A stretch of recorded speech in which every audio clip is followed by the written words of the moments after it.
All Christians need humility to be like Christ.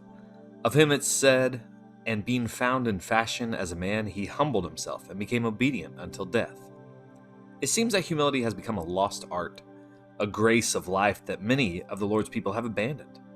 The spirit of this age is self-aggrandizement. An excess of material property has filled the hearts of many with a sense of pride. Have people forgotten what the Bible teaches? Jesus said, "And whoever shall exalt himself shall be abased, and he that shall humble himself shall be exalted." This is Matthew 23, verse 12. Without submission and resignation to the will of God, there is no acceptable service. An apostle says in James 4, verse 7, "Submit yourselves therefore to God. Resist the devil, and he will flee from you."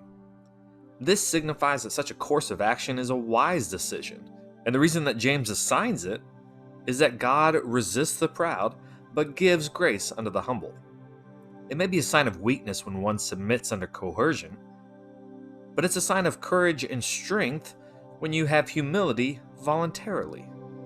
But some people get this backwards by resisting God and submitting to the devil. Pharaoh made this mistake when he refused to let the Israelites go at the request of Moses. He thought he would be playing the part of a weakling if he humbled himself before a man like Moses. And as for God, Moses said, "Who is the Lord that I should obey his voice?" But in deep humiliation, he was compelled to submit to God. Moses manifested unusual strength by voluntarily submitting to the Lord.